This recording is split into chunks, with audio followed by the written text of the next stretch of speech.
जाती है गरीबों का मसीहा है, लेकिन ये आदमी 5 साल से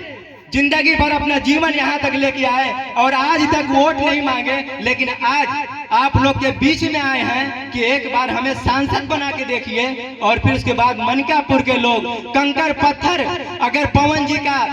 जी का सम्मान करना न शुरू कर दिए तो फिर आप मुझे कहिएगा। साथियों, बुलंदी का नशा समतों का जादू तोड़ देती है, हवा उड़ते हुए पंछी के बाजू तोड़ देती है। सियासी भेड़ियों थोड़ी बहुत गैरत जरूरी है, तवाए भी किसी मौके पे घुंघरू तोड़ देती है। आप सबके बीच एक जोरदार तालियों का इस्तेमाल कीजिए, बल्कि खड़े हो जाइए। चौहान समाज के लोगों आपका गुरूर आ रहा है, खड़े हो जाइए और तालियां दीजिए। मेरी इतनी हिम्मत नहीं, मेरी इतनी औकात नहीं कि मैं उस व्यक्ति का अपने छोटे जबान से नाम लूं। साथियों, आप सबका एक होकर मैं उनको बुलाना चाहता हूं। राष्ट्रीय सेना के शब्द भेदी सेना के राष्ट्रीय अध्यक्ष श्री पवन चौहान जी आए और आप सबको संबोधित करें। जिंदाबाद जिंदाबाद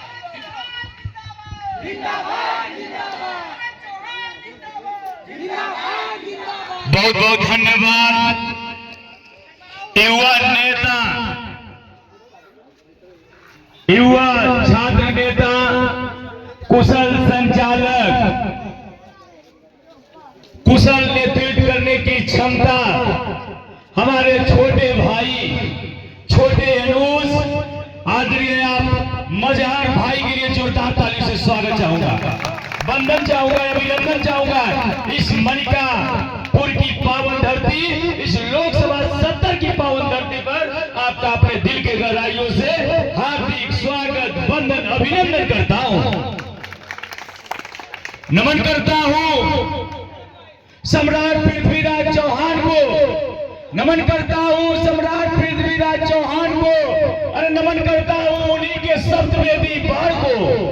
नमन करता हूं सम्राट पृथ्वीराज चौहान को, नमन करता हूं उन्हीं के सप्तवेदी बाण को, सप्तवेदी बाण को, पृथ्वीराज चौहान को, सप्तवेदी बाण को, अरे पृथ्वीराज चौहान को, अरे प्राण लेकर ही छोड़ा गजनी के सुल्तान को।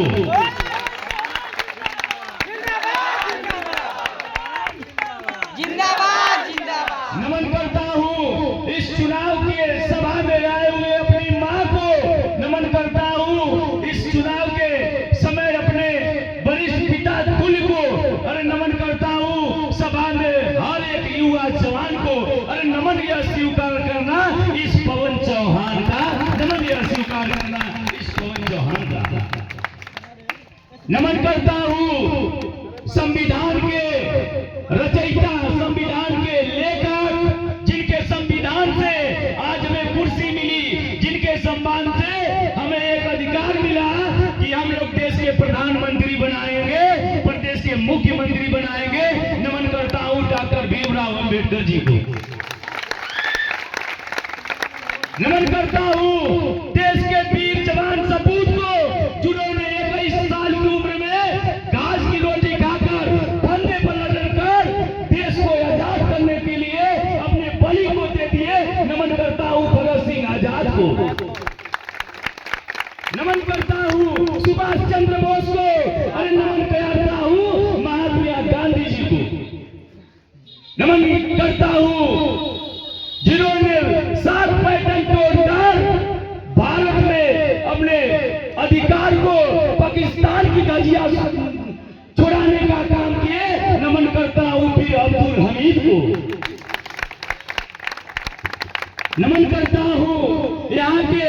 आदरणीय प्रधान उमेश चौहान जी को, नमन करता हूं आदरणीय आप नरसिंह चौहान जी, जगदीश चौहान जी, और नमन करता हूं अपने अनुज छोटे भाई अभिषेक कनौजिया जी को, नमन करता हूं भाई आशीष कुमार जी को, और नमन करता हूं आदरणीय प्रोफेसर से राजकिशोर प्रसाद जी को, नमन करता हूं चंद्रजीत चौहान जी को, नमन करता हूं हमारी प्रोफेसर से हमारी मां है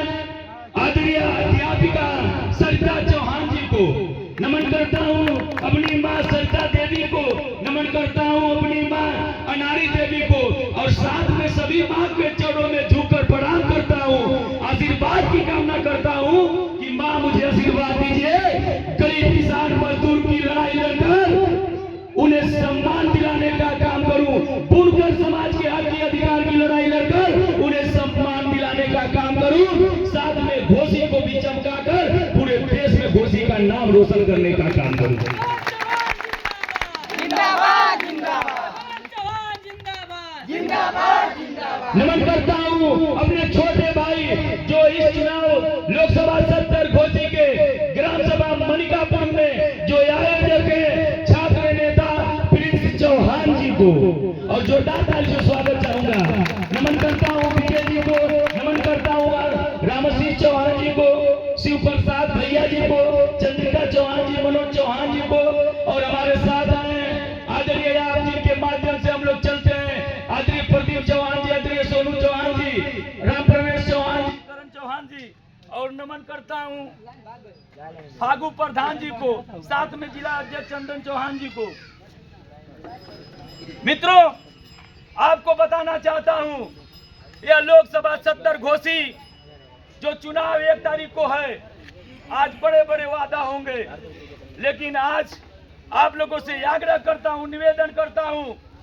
कि पवन चौहान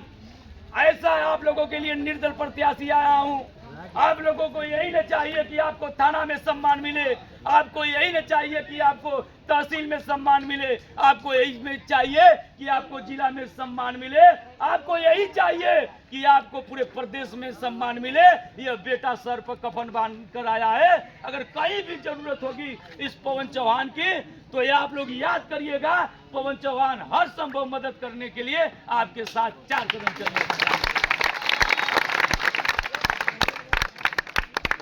आप लोगों को मैं बताना चाहता हूँ, यहाँ नौजवान आए हैं, नौजवानों को जो क्रांति नौजवान जो ताकत है पवन चौहान के, मैं मां आप लोगों को बताना चाहता हूँ, इस घोसी में जितने भी हत्या, जितने भी बहनों पर अत्याचार, भाइयों पर अत्याचार हो जाता है, गरीब किसान मजदूर पर अत्याचार हो जाता है, लेकिन कोई नहीं पहुंचने वाला है। ये घोसी में यह बेटा पवन चौहान अपने एक एक नौजवानों को लेकर गरीब किसान मजदूरों के लिए उनका घर बनवाने का काम किया है, तो यह पवन चौहान बनाने का काम किया। आप लोगों को पता होगा, इस घोसी में गुप्ता परिवार जी के घर शादी थी, वह दीवार गिर गई, मां दब गई, हमारी जो शादी जो उत्सव था वह गम में बदल गया। नेता तो बहुत है, कोई नहीं गया, जो गया वो यार तुरंत 10 मिनट रहा चला गया। लेकिन उन्होंने कहा कि भैया पवन चौहान जी, माँ दब गई है, दीवार गिरने से 50 माँ हमारी दब गई थी। नौजवानों को, यही नौजवान अभिषेक कलौजिया, यही नौजवान प्रिंस चौहान और यही नौजवान चंदन चौहान मजहर भाई को लेकर, 200 नौजवानों को लेकर, भाई गोपाल जी को लेकर उनके परिवार में हम लोग पहुंचे और बताए कि जो माँ हमारी भर्ती है, अगर एक एक माँ को खून की कमी होगी, उनको आर्थिक सहयोग की कमी होगी, तो यह पवन चौहान नौजवानों से 1-1 रुपया लेकर इन लोगों नौजवानों का रक्तदान करवाने का काम किए। मुझे 10 बजे रात को फोन आता है कि भैया तत्कालीन 3 माह को खून चाहिए, मगर खून नहीं मिलेगा तो माँ मौत और जिंदगी से जूझ रही है। तो मेरे नौजवान साथी भाई चंदन, भाई सोनू सोनकर जी को लिया, भाई चंदन चौहान जी को लिया, भाई अभिषेक जी को लिया, प्रिंस जी को लिया, और प्रकाश हॉस्पिटल में नौजवानों को लेकर मां को रक्त देने का काम किया पवन चौहान। चाहे वो थाना हो, चाहे तहसील हो, चाहे हर जाति धर्म के हो, यह पवन चौहान आप लोगों के लिए कुछ करने आया है, कुछ कर गुजरने की चाहत रखता है। आपके बेटे को अगर गरीब किसान मजदूर का बेटा होगा, भाई होगा, अगर माँ नहीं पढ़ा पाएंगी, पिताजी नहीं पढ़ा पाएंगे,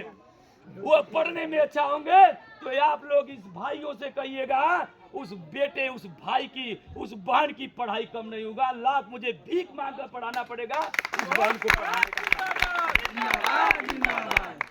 उस बहन को पढ़ाने का काम करूंगा, और उस बहन को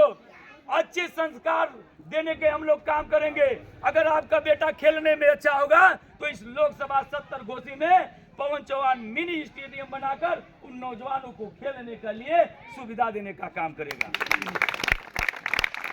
आपका बेटा पढ़ने में अच्छा होगा, लोकसभा 70 घोसी से आप लोग जिताकर मुझे दिल्ली में भेजने का काम करेंगे, तो विश्वविद्यालय इस घोषी में बनाकर उन भाइयों को दूर पढ़ने के लिए नहीं जाना पड़ेगा, विश्वविद्यालय खोलकर यहीं पर उनकी शिक्षा पूरी करवाने का काम करेगा। आप लोगों को यही चाहिए